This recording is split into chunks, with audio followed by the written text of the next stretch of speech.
नमस्कार साथियों। आज हम वस्तुनिष्ठ प्रश्नोत्तरी श्रृंखला की अगली क्लास लेके आए हैं, जिसमें हम अभी तक अपने यूट्यूब चैनल पे 4 क्लास अपलोड कर चुके हैं। ये 5वीं क्लास है। वस्तुनिष्ठ प्रश्नोत्तरी श्रृंखला की ये 5वीं क्लास में हमने 50 प्रश्न रखे हैं, जिसमें से कुछ PYQ हैं और कुछ संभावित MCQ हमने चिन्हित किए हैं। जो आपको MPPSC के जितने भी एग्ज़ाम होते हैं प्रशासनिक सेवा को छोड़ के, जो फर्स्ट पेपर का जो सिलेबस है MPPSC का, तो उसके लिए ये श्रृंखला चला रहे हैं। तो चलिए शुरू करते हैं, जिसमें पहला प्रश्न है, निम्न में से कौन सी इलेक्ट्रॉनिक परस्पर क्रिया ई गवर्नेंस के अंतर्गत नहीं आती। तो जो ई गवर्नेंस के जो प्रकार हैं उनके बारे में पूछ रहा है कि कौन सा प्रकार नहीं है। तो पहला दिया है शासन और नागरिक के बीच। तो ये तो होता है गवर्नमेंट टू सिटीजन। और शासन एवं व्यापार के बीच तो गवर्नमेंट टू बिजनेस। और शासन के आंतरिक कार्यों के बीच गवर्नमेंट टू गवर्नमेंट। और नागरिकों एवं व्यापार के आंतरिक कार्यों के बीच ये टाइप नहीं होता है दोस्तों। नागरिकों के और व्यापार के जो आंतरिक जो कार्य होते हैं उनके बीच का एक टाइप नहीं होता है। इसमें जो ई गवर्नेंस है उसके जो प्रकारों में 4 प्रकार हैं, जिसमें से एक G2C हो गया, एक G2B हो गया, एक G2G हो गया और एक होता है G2E। सरकार से कर्मचारी, गवर्नमेंट से एम्प्लॉय के बीच में यह प्रकार होता है। तो चलिए आगे बढ़ते हैं।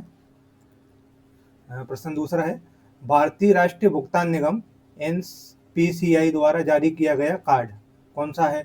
तो जो NPCI के द्वारा जो कार्ड जारी किया गया है वो रुपए कार्ड है। इसके बारे में जान लेते हैं।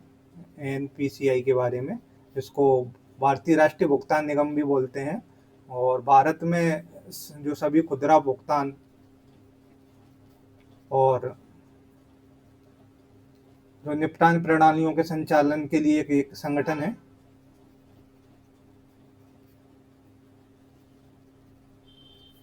है। इसके द्वारा एक जो रुपए कार्ड है उसको लॉन्च किया है, या एक घरेलू भुगतान कार्ड है भारत का। इसके द्वारा अन्य सेवाओं को भी लॉन्च किया है, जिसमें UPI, IMPS, भीम आदि। चलिए आगे बढ़ते हैं प्रश्न 3 की तरफ। इनमें से कौन सी मेमोरी अस्थिर या वोलेटाइल होती है। तो दोस्तों जो अस्थिर वोलेटाइल जो मेमोरी होती है वो रैम होती है। और इसके बारे में जान लेते हैं। जो अस्थिर या वोलेटाइल मेमोरी है, यह एक अस्थाई मेमोरी है जो CPU रहता है, उसमें रियल टाइम में इसको यूज करता है। CPU वोलेटाइल मेमोरी को रियल टाइम में यूज किया जाता है CPU के द्वारा। और जैसे ही उपयोगकर्ता कंप्यूटर बंद कर देता है तो यह मेमोरी समाप्त हो जाती है। और इसमें जो वोलेटाइल मेमोरी है उसमें एक रैम और एक कैश मेमोरी होती है, वो दोनों आते हैं। बाकी जो रोम, प्रोम और EPROM, ये तीनों टाइप स्थायी मेमोरी के हैं। इसको नॉन वोलेटाइल मेमोरी बोलते हैं। या कंप्यूटर में बिजली बंद होने पर जो स्थायी मेमोरी है, कंप्यूटर में बिजली की जो सप्लाई बंद होने पर भी डेटा को सुरक्षित रखती है।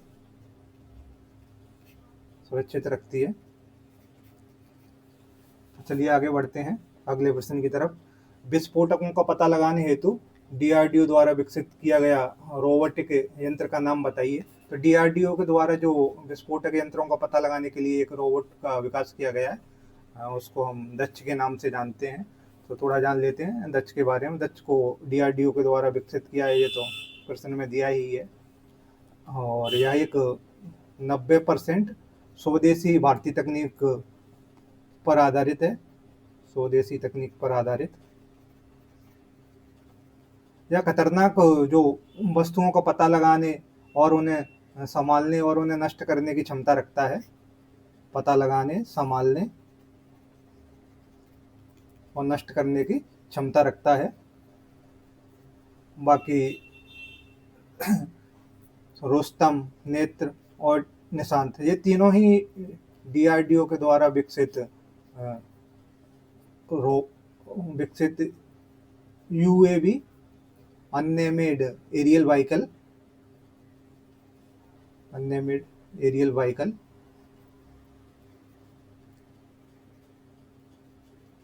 इनको ड्रोन बोल सकते हैं। ये तीनों ही ड्रोन हैं जो डीआरडीओ के द्वारा विकसित किए गए हैं। तो चलिए आगे बढ़ते हैं। ई कॉमर्स लेन देन में निम्न में से कौन सी डिजिटल भुगतान विधि अपनाई जाती है? तो जो डिजिटल लेन देन में जो भुगतान की जो विधि अपनाई जाती है उसमें इंटरनेट बैंकिंग भी है, बैंकिंग कार्ड हैं और मोबाइल वॉलेट हैं। मोबाइल वॉलेट में जैसे पेटीएम हो गया, बैंकिंग कार्ड में डेबिट कार्ड, क्रेडिट कार्ड। ठीक है, तो इसका जो उत्तर है उपयुक्त सभी होगा।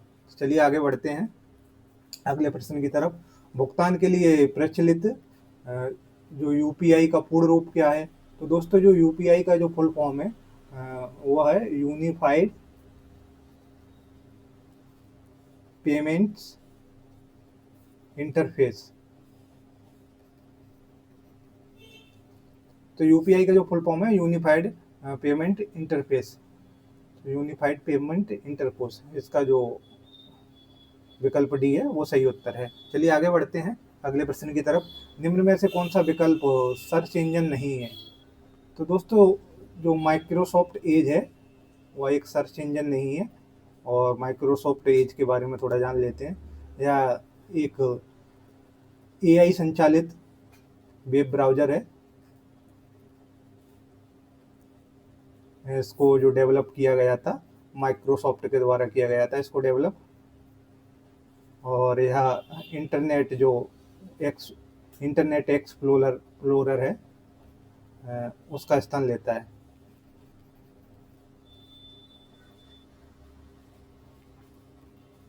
बाकी जो अल्टा विस्टा, याहू, लाइकोस, ये तीनों ही सर्च इंजन है।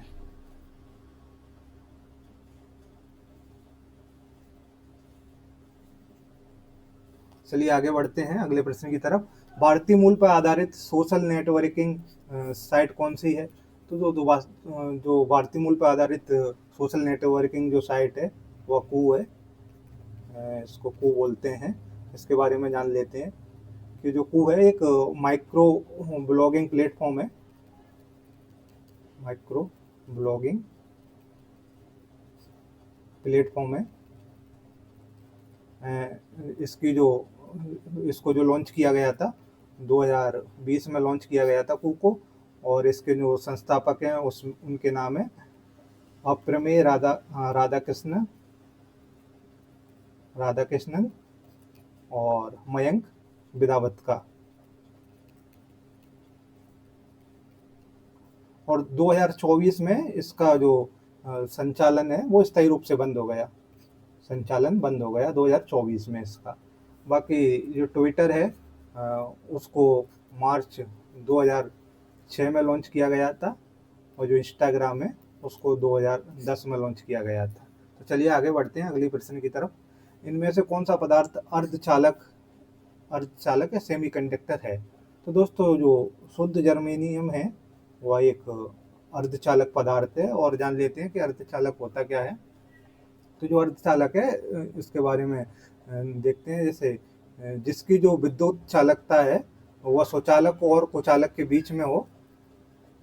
स्वचालक और कुचालक के बीच में जिसकी जो चालकता रहती है वही पदार्थ अर्धचालक कहलाते हैं। और जो इसमें जो कुछ अर्धचालक जो पदार्थ हैं उनमें नाम देख लेते हैं। एक तो जर्मेनियम तो हो ही गया, उसके बाद सिलिकॉन, और एक गैलियम आर्सेनाइड, आर्सेनाइड, एक होता है कैडमियम सल्फाइड। सल्फाइड दोस्तों जो अर्धचालक है इसका जो यूज है हम डायोड और ट्रांजिस्टर और जो आईसी चिप होती हैं उनको बनाने में किया जाता है। तो चलिए आगे बढ़ते हैं। भगोरिया पर्व किस त्योहार से जुड़ा हुआ है? तो दोस्तों जो भगोरिया पर्व है वो होली इस त्योहार से जुड़ा हुआ है, क्योंकि जो भगोरिया उत्सव है यह भील जनजाति से संबंधित है, भील जनजाति से। और यह होली के जो 7 दिन पूर्व 7 दिन पूर्व इसका आयोजन होता है। और भगोरिया का जो मुख्य केंद्र है वह झाबुआ जिले में है। यह भगोरिया जो उत्सव है ये भीलों का एक प्रणय पर्व है। चलिए आगे बढ़ते हैं अगले प्रश्न की तरफ। राई परंपरा किससे संबंधित है? तो दोस्तों जो राई जो परंपरा है या राई जो है वह एक लोक नृत्य है। तो जो राई के बारे में थोड़ा और जान लेते हैं कि जो राई है वो बुंदेलखंड का एक पारंपरिक लोक नृत्य है। कहाँ का लोक नृत्य है? बुंदेलखंड का पारंपरिक लोक नृत्य है। और जो राई है उसको मध्य प्रदेश का राजकीय नृत्य भी घोषित किया गया है। राजकीय नृत्य भी घोषित किया गया है। और यह जो राई नृत्य है वो ढोलक और नगाड़ा वाद्य यंत्रों की थाप पर किया जाता है। ढोलक और नगाड़ा की थाप पर किया जाता है। और इसको जो करती हैं, जो महिला करती हैं, उनको बेडनी बोला जाता है। बेडनी महिला के द्वारा यह राई नृत्य किया जाता है। और जैसे शुभ अवसर, समारोह या फसल कटाई के मौसम में राई नृत्य का आयोजन होता है। फसल कटाई मेन है, फसल कटाई के मौसम में राई नृत्य का आयोजन किया जाता है। तो चलिए आगे बढ़ते हैं। मध्य प्रदेश विधानसभा को भंग करने का अधिकार किसके पास है? तो दोस्तों जो विधानसभा को भंग करने का अधिकार या विघटित करने का अधिकार ये सभी मध्य प्रदेश के जो राज्यपाल हैं उनको है। और जो विधानसभा के जो अध्यक्ष हैं वो विधानसभा को स्थगित कर सकते हैं। और कोई भी जो विधानसभा में विधेयक लाया जाता है वो धन विधेयक है या नहीं, इसकी जो निर्धारण करते हैं वो भी विधानसभा अध्यक्ष ही करते हैं, धन विधेयक का जो निर्धारण। चलिए आगे बढ़ते हैं। मध्य प्रदेश वित्तीय निगम का मुख्यालय किस शहर में स्थित है? मध्य प्रदेश वित्तीय निगम का जो मुख्यालय है वह इंदौर शहर में स्थित है दोस्तों। और इसकी जो स्थापना हुई थी 1955 में हुई थी। यह मध्य प्रदेश सरकार का प्रमुख औद्योगिक वित्तीय संस्थान है। वित्तीय संस्थान है। जैसे भोपाल में भेल संचालित है, तो ये भी याद रख सकते हैं। और जबलपुर में कई सारे क्या बोलते हैं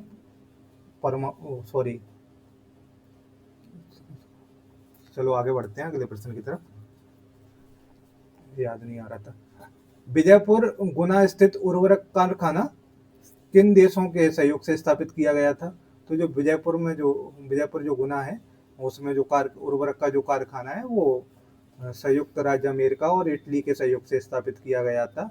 और इसका जो संचालन है, जो कारखाने की जो स्थापना की गई थी वह राष्ट्रीय उर्वरक निगम के द्वारा की गई थी। राष्ट्रीय उर्वरक निगम के द्वारा इसकी स्थापना की गई थी। और 1984 के आसपास और 1988 में इसमें जो व्यावसायिक उत्पादन होता है वो शुरू हो गया था। व्यावसायिक उत्पादन की शुरुआत 1988 में हुई थी। चलिए आगे बढ़ते हैं। मध्य प्रदेश को कुल कितने औद्योगिक केंद्र विकास निगमों में विभाजित किया गया है? तो जो मध्य प्रदेश है उसको कुल 7 औद्योगिक केंद्र विकास निगमों में विभाजित किया गया है। और जो 7 औद्योगिक विकास निगम 7 औद्योगिक केंद्र जो विकास निगम है उनके जो मुख्यालय हैं उनको देख लेते हैं। तो इसमें एक है इंदौर, भोपाल, ग्वालियर, जबलपुर, उज्जैन, रीवा और सागर। ये 7 मुख्यालय हैं इसके। तो चलिए आगे बढ़ते हैं अगले प्रश्न की तरफ। दोस्तों, सियारी किसे कहा जाता है? जो सियारी है एक वो फसल से संबंधित एक शब्दावली है और इसका जो यूज है तो उसके बारे में जान लेते हैं। जो सियारी है वो एक खरीफ की फसल है।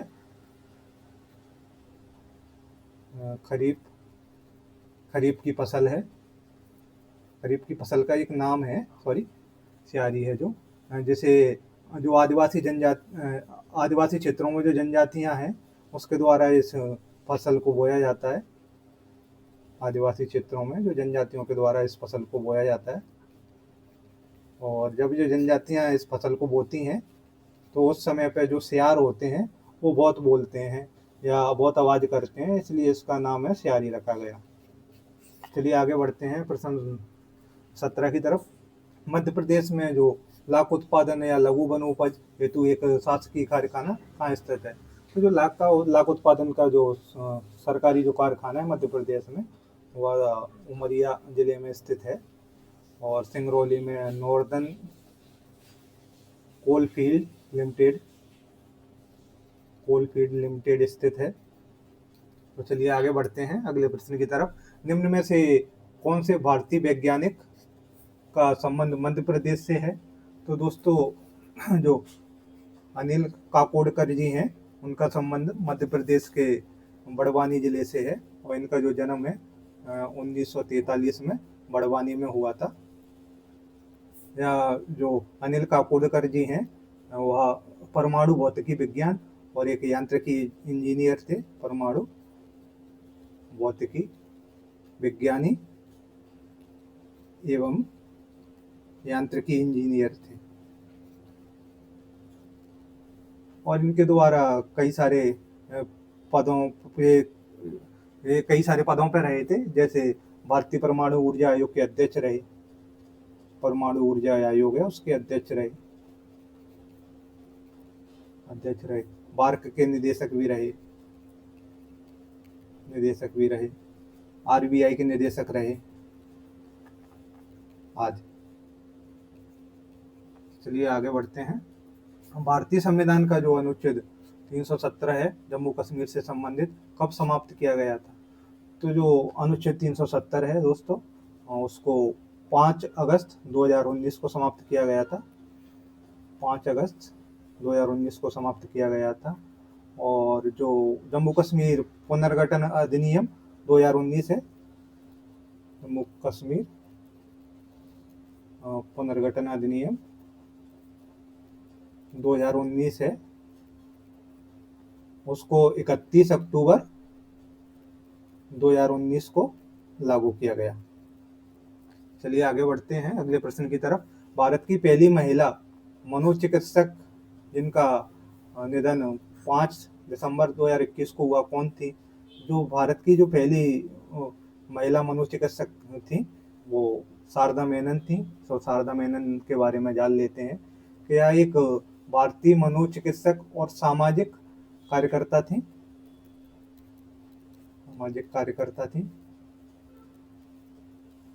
और इनके द्वारा सिजोफ्रेनिया रिसर्च फाउंडेशन की स्थापना की गई थी। सिजोफ्रेनिया रिसर्च फाउंडेशन की स्थापना चेन्नई में की गई थी, जो कि एक गैर लाभकारी संगठन है। चेन्नई में की गई थी, जो कि एक गैर लाभकारी संगठन है। और इनको 1992 में पद्म भूषण अवार्ड मिला था। पद्म भूषण अवार्ड कब दिया गया था? शारदा मेनन जी को। तो 1992 में पद्म भूषण अवार्ड दिया गया था और ये भारत की पहली महिला मनोचिकित्सक थी। तो चलिए आगे बढ़ते हैं। भारत का पहला स्वदेशी विमान वाहक पोत INS विक्रांत 2022 भारतीय नौसेना को किस शिपयार्ड ने सौंपा था? तो जो कोचीन शिपयार्ड है उसके द्वारा सौंपा गया था इसको। तो जो INS विक्रांत है उसके बारे में थोड़ा जान लेते हैं। भारत में बना पहला विमान वाहक जहाज है।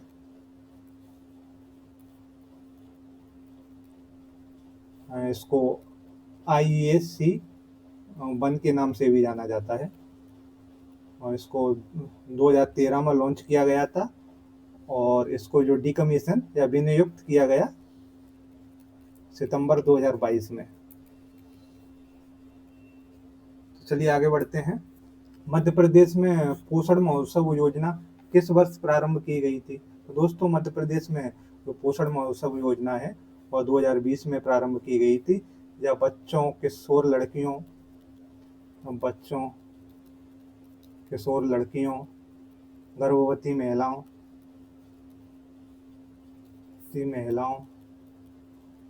और स्तनपान कराने वाली महिलाओं के बीच पोषण परिणामों में सुधार करता है।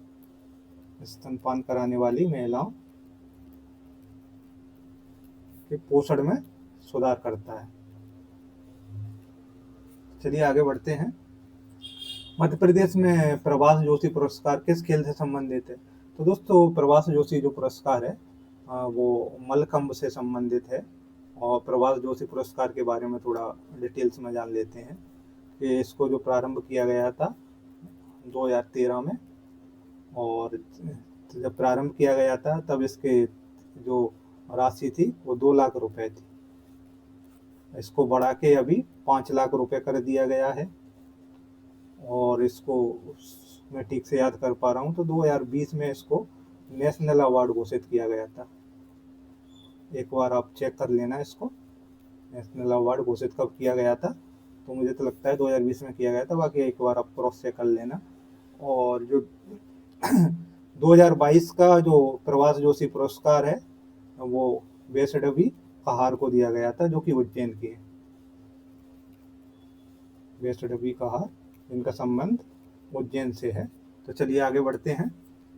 संत रविदास स्वरोजगार योजना का संचालन मध्य प्रदेश सरकार के द्वारा किसके माध्यम से किया जाता है?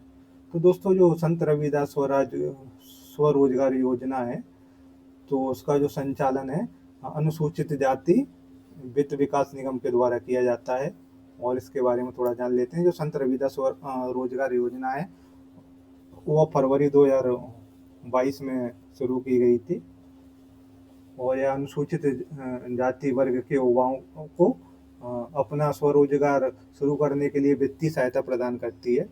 तो जो SC के जो युवा हैं उनको यह ऋण देती है स्वरोजगार के लिए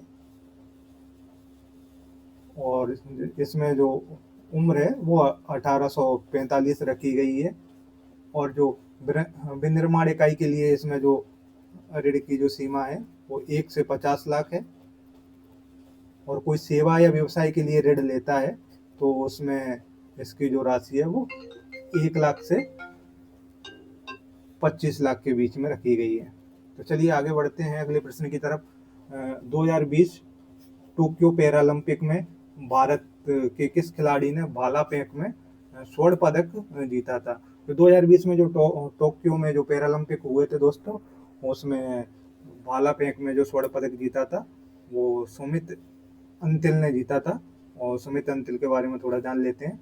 इन्होंने 2024 में जो पेरिस ओलंपिक हुए थे उनमें भी जो भाला फेंक प्रतियोगिता है उसमें भी स्वर्ण पदक जीता है सुमित अंतिल के द्वारा। और जो पेरिस जो ओलंपिक हुआ था उसमें जो पैरालंपिक में भारत ने कुल 29 पदक जीते हैं। तो ये खेलों में अच्छा सुधार है भारत के लिए।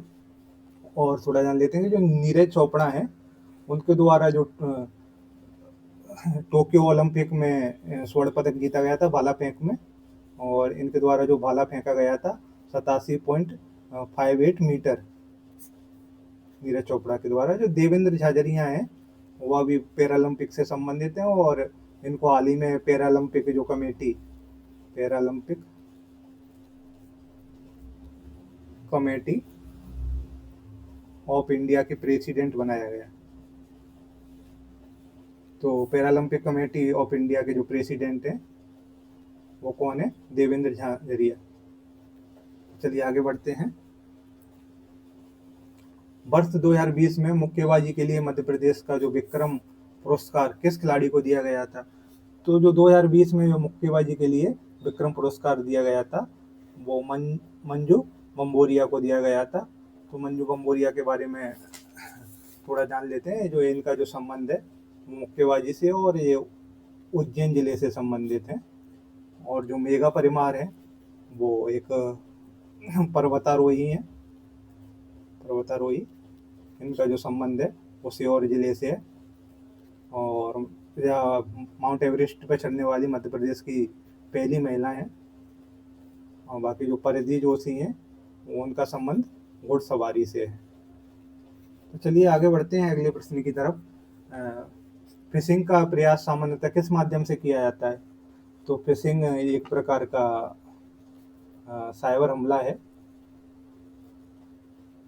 जो व्यक्ति की जो निजी जानकारी होती है या कोई गोपनीय जानकारी होती है उस पर अटैक करता है और चोरी करता है निजी जानकारी को।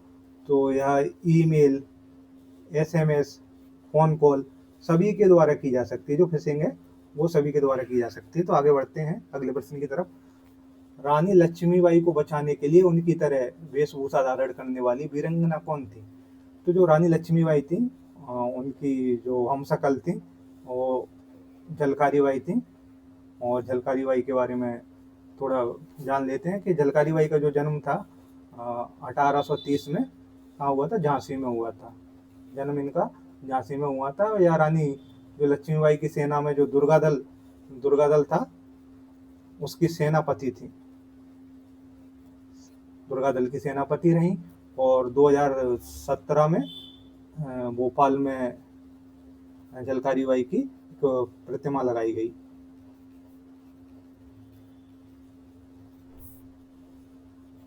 अवंतीबाई का संबंध रामगढ़ मंडला से है। चलिए आगे बढ़ते हैं अगले प्रश्न की तरफ। आहूखाना अथवा मृगवन निम्न में से किस जिले में स्थित है? आहूखाना और मृगवन दोनों ही बुरहानपुर जिले में स्थित है। आहूखाना और मृगवन है उसके बारे में थोड़ा जान लेते हैं कि जो आहूखाना है वह मुमताज महल का जो मूल मकबरा है, मुमताज महल का जो बुरहानपुर में जो मूल मकबरा था। और जो अकबर का जो पुत्र है दानियाल, तो जो मुमताज महल का जो मूल मकबरा और जो अकबर का जो पुत्र दानियाल, तो आहूखानी का संबंध इस दोनों से ही है। बाकी जो मृगवन है वो वन्य जीवों के लिए एक बाड़ा था, वन्य जीवों के लिए बाड़ा। और भी विकल्प दिए हैं उनके बारे में थोड़ा जान लेते हैं। जैसे जो धार है तो इसमें धार का किला है, धार का किला। तो जो धार का किला है उसको कहीं कहीं मिलता है कि उसको अलाउद्दीन खिलजी ने बनवाया था। और चलिए और मांडू है उसमें जो है हिंडोला महल, जहाज महल और हुसैन शाह का मकबरा मांडू में। नरवर में दोस्तों नरवर का किला है। तो चलिए आगे बढ़ते हैं अगले प्रश्न की तरफ। होशंगाबाद हुंकार कृति के लेखक कौन है? तो होशंगाबाद हुंकार कृति के जो लेखक हैं प्रयागदत्त शुक्ल हैं दोस्तों। तो चलिए अगले प्रश्न की तरफ चलते हैं। काकनाद का वर्तमान नाम क्या है? तो जो काकनाद का जो वर्तमान नाम है वह सांची है, क्योंकि जो सांची का जो पुराना नाम था वो काकनाद था। बाकी और विकल्प दिए हैं इनका, अभी हम पुराना नाम जान लेते हैं। जैसे खजुराहो, तो खजुराहो को जो पुराना नाम है उसको बोलते खजुरावाहक, या खजुराहो, खजुरावाहक। खरजुरा वाहक, ये दो नाम से जाना जाता था खजुराहो को प्राचीन समय में। और जो मांडू है उसको मांडव या सादियाबाद के नाम से जाना जाता था। और जो अमरकंटक है उसको प्राचीन समय में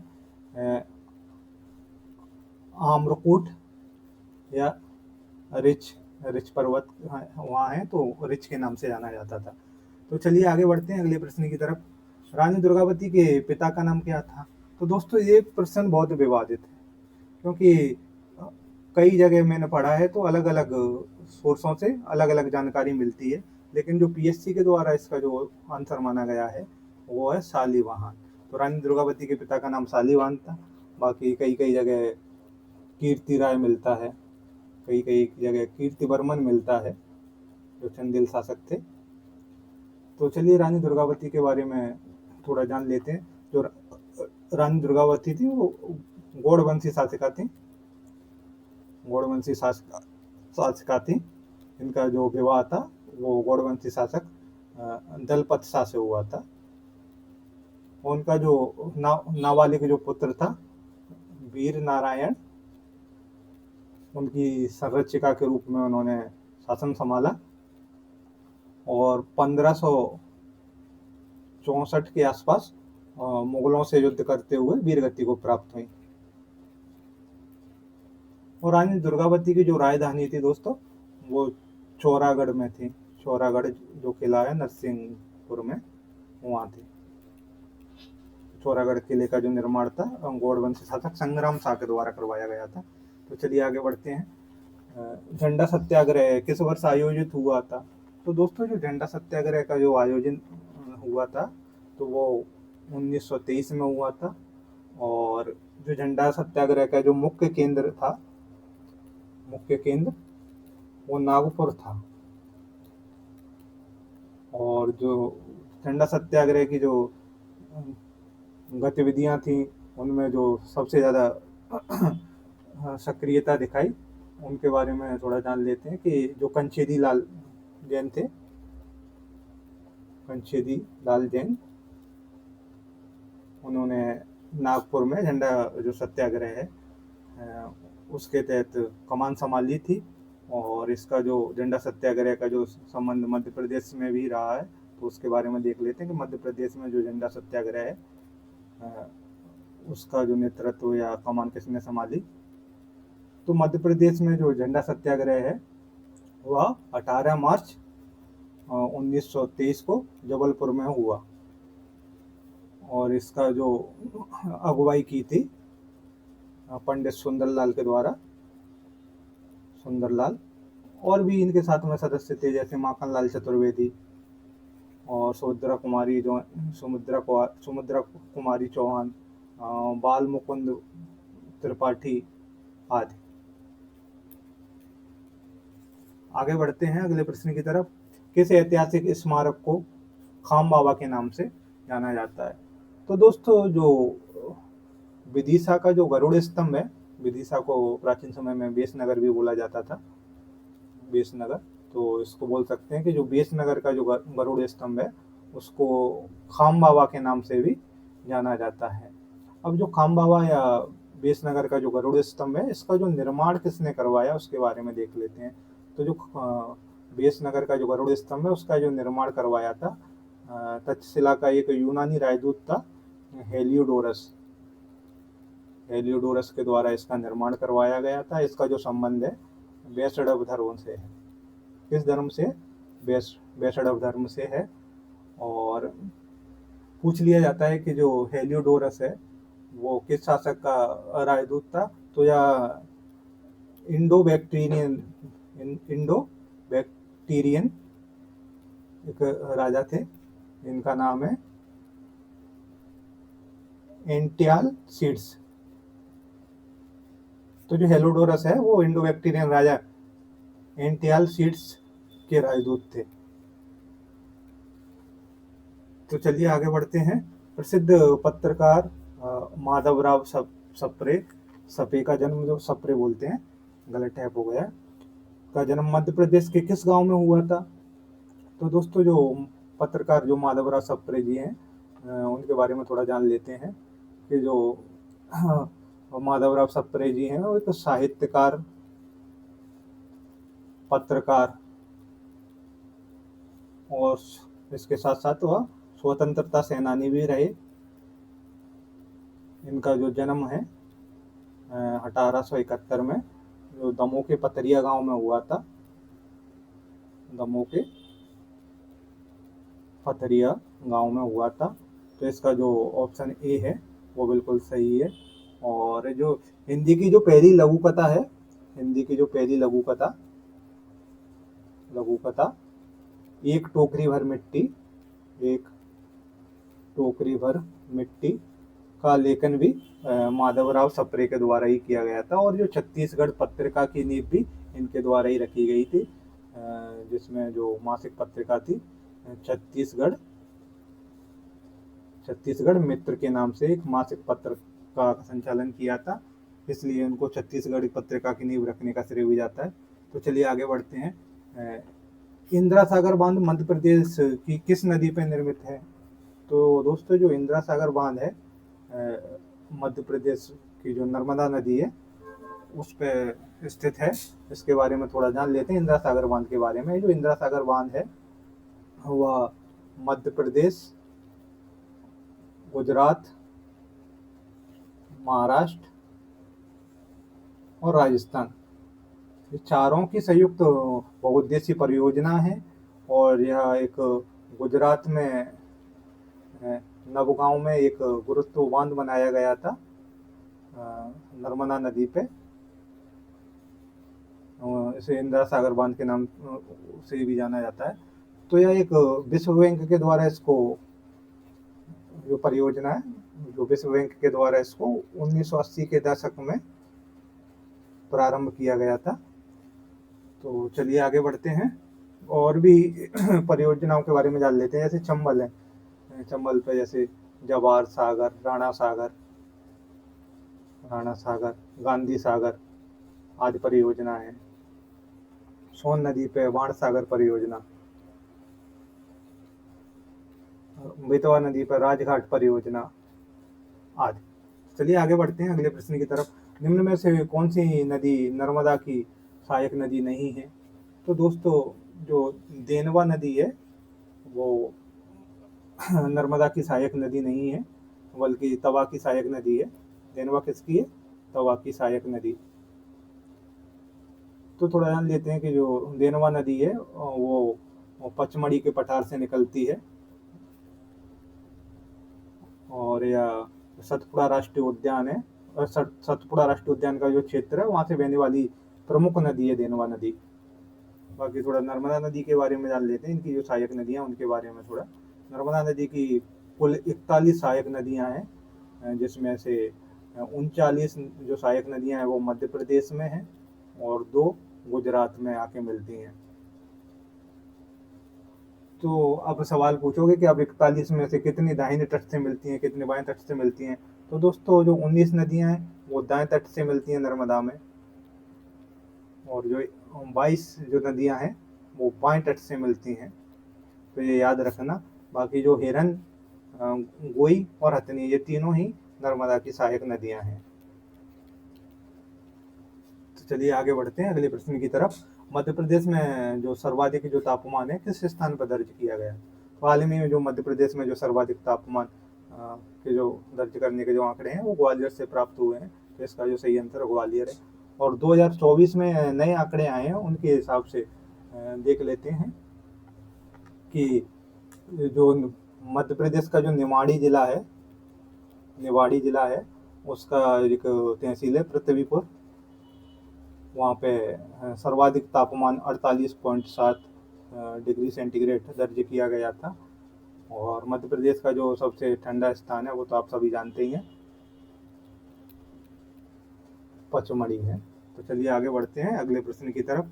बुंदेलखंड क्षेत्र की सबसे जो ऊंची चोटी है वो कौन सी है? तो दोस्तों जो बुंदेलखंड क्षेत्र है उसकी जो सबसे ऊंची चोटी है वह सिद्ध बाबा है। तो सिद्ध बाबा की जो ऊंचाई है वो 1172 मीटर है। या छतरपुर जिले में स्थित है। कहाँ स्थित है? छतरपुर जिले में, जो कि विंध्य पर्वत श्रृंखला का भाग है। विंध्य पर्वत श्रृंखला का भाग है। बाकी और भी जो विकल्प दिए हैं उसके बारे में जान लेते हैं। जो धूपगढ़ है वो मध्य प्रदेश की सबसे ऊंची चोटी है, जो कि पचमढ़ी में, जो महादेव श्रेणी के अंतर्गत आती है। इसकी जो हाइट है वो 1350 मीटर है, और जो जाना पाओ जो चोटी है वो मालवा पठार की चोटी है, मालवा पठार की। और जो मैकाल जो श्रेणी है वो सतपुड़ा का भाग है, सतपुड़ा का जो पूर्वी भाग है उसको मैकल बोला जाता है। तो चलिए आगे बढ़ते हैं। कठोरता की दृष्टि से हीरे के बाद दूसरा अधात्विक खनिज कौन सा है? तो जो कठोरता में जो हीरे के बाद दूसरा जो अधात्विक खनिज है वो कोर्डम है, और इसके बारे में थोड़ा जान लेते हैं कि जो कोर्डम है वो एक एल्यूमिनियम का अयस्क है। किसका अयस्क है? एल्यूमिनियम का अयस्क है। इसका जो यूज है रत्न बनाने में, मणिक बनाने में किया जाता है। तो चलिए आगे बढ़ते हैं अगले प्रश्न की तरफ। मध्य प्रदेश में प्राप्त मैंगनीज भारत के कुल मैंगनीज उत्पादन का कितना प्रतिशत है? तो दोस्तों जो मध्य प्रदेश है, अभी नए आंकड़ों के अनुसार जो नए आंकड़े आए हैं 2024 में, उनमें देश में प्रथम स्थान रखता है उत्पादन की दृष्टि से। और इसका जो प्रतिशत, उत्पादन में जो प्रतिशत है मध्य प्रदेश का पूरे देश में, वह लगभग 26 से 27% है। तो ये याद रखना है, बार बार प्रश्न पूछा जा रहा है। तो कितना परसेंट है योगदान? 26%। तो आगे चलते हैं अगले प्रश्न की तरफ। तो दोस्तों जो नेपा कागज कारखाने को ऊर्जा आपूर्ति हेतु किस स्थान पर तापी विद्युत केंद्र स्थापित है? तो जो नेपा कागज कारखाना है बुरहानपुर में, नेपा कागज कारखाना है बुरहानपुर में। तो इसको जो ऊर्जा की आपूर्ति कहाँ से होती है? जो चांदनी ताप विद्युत केंद्र है, यह भी बुरहानपुर में, इसके द्वारा ही इसको ऊर्जा की सप्लाई की जाती है। तो जो चांदनी ताप विद्युत केंद्र है वो मध्य प्रदेश का पहला ताप विद्युत केंद्र है, और इसकी जो स्थापना हुई थी 1953 में। इसकी जो क्षमता है शुरू में कम थी, अभी बढ़ा के इसको 177 मेगावाट कर दिया गया है। ठीक है दोस्तों, तो चलिए आगे बढ़ते हैं अगले प्रश्न की तरफ। मध्य प्रदेश में सर्वाधिक वर्षा किस स्थान पर होती है? तो दोस्तों हम सभी जानते हैं कि जो पचमढ़ी है उसको मध्य प्रदेश का चेरा पूंजी बोला जाता है, और पचमढ़ी में जो औसत वार्षिक वर्षा है वो 212 सेंटीमीटर है। तो सर्वाधिक वर्षा कहाँ होती है? पचमढ़ी में। और सबसे कम वर्षा होती है वह मध्य प्रदेश के जो भिंड जिले में गोहद है वहाँ होती है। तो चलिए आगे बढ़ते हैं। जनगणना 11 के अनुसार मध्य प्रदेश में सर्वाधिक जो लिंगानुपात किस जिले में है? तो दोस्तों 2011 की जो जनगणना है उसके अनुसार जो लिंगानुपात में जो सर्वाधिक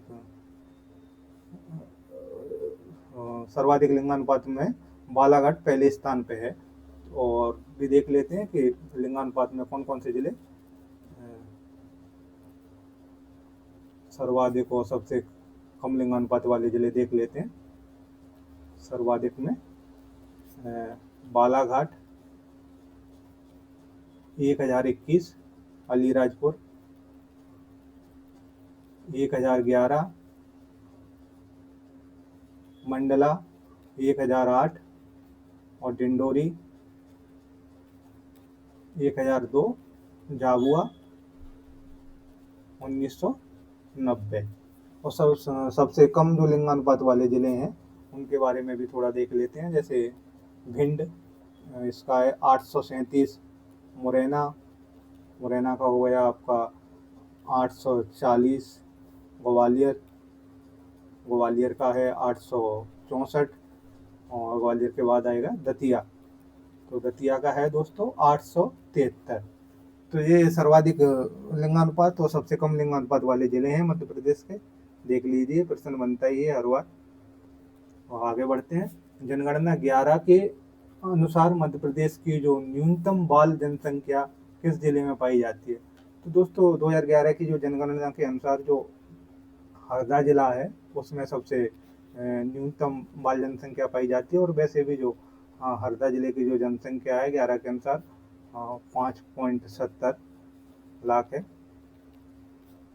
तो जो सर्वाधिक जो जनसंख्या है वो इंदौर जिले की है 2011 के अनुसार। चलिए आगे बढ़ते हैं।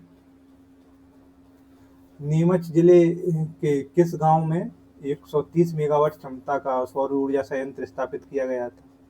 तो दोस्तों जो नीमच में एक बेलन सेपल सौर ऊर्जा परियोजना संचालित है। नीमच में जो बेलन सेपल सौर ऊर्जा परियोजना संचालित है वह जो नीमच का जो भगवानपुरा गांव है वहाँ स्थापित की गई है। और इसके अंतर्गत जो इसके अंतर्गत जो क्षमता है वह 151 मेगावाट है। ये आंकड़े थोड़े सही नहीं लग रहे मेरे को 130, अभी जो 151 मेगावाट जो क्षमता है इसकी, ये मैंने अभी आंकड़े थोड़े सर्च किए हैं तो ये सही है, 151 मेगावाट है, आप याद रख लेना। और इसकी जो स्थापना हुई थी नीमच जिले में जो भगवानपुरा गांव में बेलन सेपल परियोजना है उसकी जो स्थापना हुई थी 2014 में। यह एक फोटोवोल्टिक पावर स्टेशन है दोस्तों। तो चलिए आगे बढ़ते हैं। निम्नलिखित में से कौन सी परियोजना मध्य प्रदेश और उत्तर प्रदेश की संयुक्त सिंचाई परियोजना नहीं है? तो ऐसी कौन सी परियोजना, 4 ऑप्शन दिए हैं जिनमें से पूछ रहा है कि मध्य प्रदेश और उत्तर प्रदेश की संयुक्त सिंचाई परियोजना नहीं है। तो दोस्तों जो बाण सागर परियोजना मध्य प्रदेश, उत्तर प्रदेश और बिहार तीनों की है। भांडेर परियोजना भी उत्तर प्रदेश और मध्य प्रदेश की संयुक्त परियोजना है। और उर्मिल जो परियोजना है वह भी केन नदी पर मध्य प्रदेश और उत्तर प्रदेश की संयुक्त उद्देश्य परियोजना है। बाकी जो सिंध परियोजना है वह केवल मध्य प्रदेश की एक सिंचाई परियोजना है। इसके बारे में जान लेते हैं जो सिंध परियोजना है। तो दोस्तों जो सिंध परियोजना है वह उसको मणिखेड़ा बांध या जो अटल सागर बांध है उस पर संचालित है या शिवपुरी जिले में स्थित है, शिवपुरी जिले में स्थित है। तो चलिए आगे बढ़ते हैं। मध्य प्रदेश की जो पहली विधानसभा का गठन कब हुआ था? दोस्तों जो मध्य प्रदेश की जो पहली विधानसभा का जो गठन हुआ था 1956 में हुआ था। जो मध्य प्रदेश राज्य पुनर्गठन अधिनियम 1956 के तहत ही जो मध्य प्रदेश की पहली विधानसभा का गठन हुआ था। और जो मध्य प्रदेश की जो पहली विधानसभा है वो 5 मार्च 1957 तक चली। और पहले जो सीएम थे वो रविशंकर शुक्ल हैं, आप सभी जानते ही हैं, कर शुक्ल। तो आगे बढ़ते हैं अगले प्रश्न की तरफ। मध्य प्रदेश में जो पंचायती राज अधिनियम है कब लागू किया गया? तो दोस्तों मध्य प्रदेश में जो पंचायती राज अधिनियम है वो लागू किया गया था 1994। तो 25 जनवरी 1994 में मध्य प्रदेश में पंचायती राज अधिनियम लागू किया गया था। और भारत में पूछा जाए कि भारत में कब लागू किया गया था पंचायती राज अधिनियम, तो यह 24 अप्रैल 1993 में भारत में पंचायती राज व्यवस्था लागू की गई थी या 73वें संविधान संशोधन के तहत। चलिए आगे बढ़ते हैं अंतिम प्रश्न की तरफ। मध्य प्रदेश सरकार ने भगवान बिरसा मुंडा स्वरोजगार योजना की अनुशंसा 2022 में किस तिथि को की गई थी? तो ये भगवान बिरसा मुंडा स्वरोजगार योजना है मध्य प्रदेश में, वो 6 सितंबर 2022 को लाई गई थी। और इसके बारे में थोड़ा जान लेते हैं कि जो भगवान बिरसा मुंडा स्वरोजगार योजना है वह आदिवासी युवाओं को, जो आदिवासी युवाओं को स्वरोजगार स्थापित करने के लिए ऋण उपलब्ध कराती है। तो जो ऋण की जो राशि है उसमें 2 कैटेगरी रखी गई हैं। एक विनिर्माण इकाई लगाओगे आप तो उसके लिए आपको जो ऋण दिया जाएगा वो 1 लाख से 50 लाख यदि सेवा या व्यावसायिक गतिविधि करोगे तो उसके लिए जो ऋण की सीमा है व्यावसायिक गतिविधि के लिए 1 लाख से 25 लाख रुपए। और इसमें अभी तक की जो आयु है उसकी जो सीमा है 18 से 45 वर्ष। और जो इसमें जो न्यूनतम जो शैक्षणिक योग्यता है, न्यूनतम शैक्षणिक योग्यता वो 8वीं कक्षा उत्तीर्ण रखी गई है।